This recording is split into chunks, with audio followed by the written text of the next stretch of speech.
আসসালামু আলাইকুম ভিউয়ার্স, রেহেনা রান্নাঘরে আপনাদেরকে স্বাগতম। আশা করি দেশ ও প্রবাসে যাই যেখানে আছেন আল্লাহর রহমতে ভালো আছেন, সুস্থ আছেন।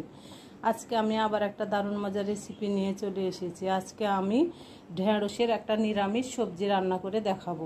এখানে আমি ঢেঁড়সগুলোকে পরিষ্কার করে ধুয়ে তারপরে আমি দুই ভাগ করে কেটে নিয়েছি। ঢেঁড়সটাকে আগে ধুয়ে নিতে হবে, তারপরে কাটতে হবে, নইলে ঢেঁড়সের যে একটা পিছলা আছে হলে সে পিছলাটা বের হয়ে যাবে। সেজন্য ঢেঁড়সটাকে আগে ধুয়ে নিতে হবে, পরে কাটতে হবে। আমি এখানে প্রায় 400 গ্রাম আমি ঢেঁড়স নিয়ে নিয়েছি। তাহলে চলুন কথা না বাড়িয়ে কিচেনে যাওয়া যাক। চুলায় আমি কড়াই বসিয়ে দিয়েছি। এবার আমি দিয়ে দেব তেল, রেগুলার তেল, সয়াবিন তেল। এখানে আমি 100 গ্রাম আমি তেল দিয়ে দিলাম। আমি দিয়ে দেব পেঁয়াজ কুচি। এখানে আমি প্রায় 100 গ্রাম পেঁয়াজ কুচি দিয়ে দিলাম। আমি পেঁয়াজটাকে হালকা ব্রাউন করে নেব। পেঁয়াজগুলো আমার হালকা সোনালি হয়ে গেছে। এবার আমি দিয়ে দেব আদা বাটা, রসুন বাটা। এখানে আমি 1 চামচ আদা বাটা দিলাম, 1 চামচ রসুন বাটা। আমি আদা রসুনটাকে আমি 20-25 সেকেন্ড ভেজে নিয়ে আমি ফিরে আসছি। আদা রসুনটাকে আমি 20-25 সেকেন্ড আমি ভেজে নিয়েছি। এবার আমি গুঁড়া মশলাগুলো দিয়ে দেবো স্বাদ অনুযায়ী লবণ, জিরের গুঁড়া 1 চামচ, ধনিয়ার গুঁড়া 1 চামচ, হলুদের গুঁড়া 1/2 চামচ, মরিচের গুঁড়া 1 চামচ। ঝালটা আপনারা অবশ্যই জেনে বুঝে দিবেন। কেউ ঝাল খেতে বেশি পছন্দ করেন, আবার কেউ কম ঝাল খেতে পছন্দ করেন। ঝালটা অবশ্যই আপনারা জেনে বুঝে দিবেন। তরকারির পরিমাণ যদি বেশি হয় তাহলে মশলার পরিমাণটাও বেশি লাগবে, তরকারির পরিমাণ যদি কম হয় তাহলে মশলার পরিমাণটাও কম লাগবে। আমি এবার দিয়ে দেবো অল্প করে পানি, গুঁড়া মশলাগুলো যেন পুড়ে না যায়।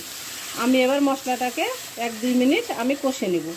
মশলাটা অবশ্যই হাতে সময় নিয়ে কষানোর চেষ্টা করবেন, কারণ মশলাটা যত কষাবেন তত তরকারির টেস্ট আসবে। মশলা কষানোর উপরেই তরকারির টেস্ট আসে, যে কোনো তরকারির টেস্ট আসে মশলা কষানোর উপরই। আমি মশলাটা কষিয়ে নিয়ে আমি ফিরে আসছি। মশলাটাকে আমি 1 থেকে 2 মিনিট আমি কষে নিয়েছি। দেখুন তেলটা উপরে ভেসে চলে এসেছে। এবার আমি দিয়ে দেবো ঢেঁড়স। আমি দিয়ে দিলাম ঢেঁড়সটাকে আমি কষে নিয়ে আমি ফিরে আসছি।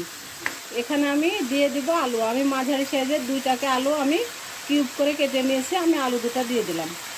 তবে আপনারা চাইলে আলুটা সিদ্ধ করেও দিতে পারেন, সিদ্ধ করে হাত দিয়ে ভেঙে দিতে পারেন।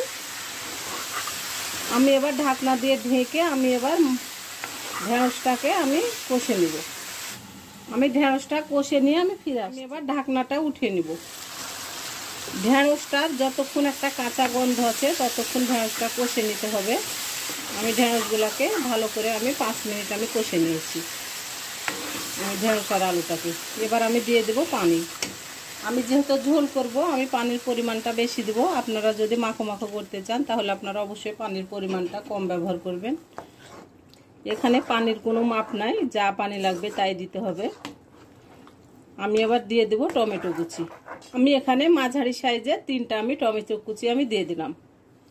তবে আপনারা চাইলে টমেটোটা স্কিপ করতে পারেন। আমি এটা মিডিয়াম টু লো হিটে একেবারে রান্না করে নিব। আমি এবার ঢাকনা দিয়ে ঢেকে দেব। ঢাকনা দিয়ে ঢেকে আমি 2-3 বার নেড়ে চেড়ে দেব। আমি এবার ঢাকনাটা উঠিয়ে নেব। আমি দিয়ে দেব 4-5টি কাঁচা মরিচ। এটাতে ঝাল হবে না, এটা একটা ফ্লেভার সুন্দর করবে। এবার আমি ঢাকনা দিয়ে ঢেকে আমি রান্না করে আমি ফিরে আসছি। আমি এবার ঢাকনাটা উঠিয়ে নেব। আমি দিয়ে দেব ধনিয়া পাতা কুচি।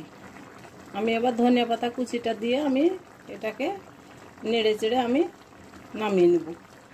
আমরা ঢেঁড়স অনেক রকম করে খাই, মাছ দিয়ে খাই, ভাজি করে খাই, নিরামিষ করে রান্না করলেও ঢেঁড়সটা খেতে খুব মজা লাগে।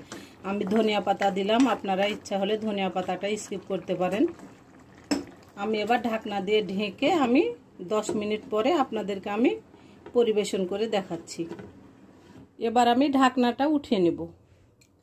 আমার ঢেঁড়সগুলা খুব সুন্দরভাবে সিদ্ধ হয়ে গেছে। আমি যেভাবে ঢেঁড়সগুলা রান্না করলাম আপনারা একবার হলো আমার মতো করে রান্না করে খেয়ে দেখুন। এটা অসম্ভব একটা মজার রেসিপি। আমার ভিডিওগুলি যদি ভালো লাগে তাহলে দেখার অনুরোধ রইল। অবশ্যই আমার ভিডিওগুলা দেখবেন, দেখে চলে যাবেন না। ফেসবুক থেকে দেখলে অবশ্যই একটা ফলো দিয়ে দেবেন, ইউটিউব থেকে দেখলে একটা সাবস্ক্রাইব করার অনুরোধ রইল। একটা ভিডিও বানানো, একটা ভিডিও এডিট করা, আপলোড করা খুব কষ্ট। আমি রান্না করতে খুব ভালোবাসি। গেছে আমার পরিবেশন করা। আশা করি আমার রেসিপিটা অবশ্যই ভালো লাগবে। যদি ভালো লাগে তাহলে আমার চ্যানেলটিতে লাইক কমেন্ট শেয়ার করতে ভুলবেন না। বেশি বেশি করে সাবস্ক্রাইব করার অনুরোধ রইল। তাহলে আজকের মতো এখানেই বিদায়। আবার অন্য কোনো রেসিপি নিয়ে আসবো। সবাই ভালো থাকবেন। আল্লাহ হাফেজ।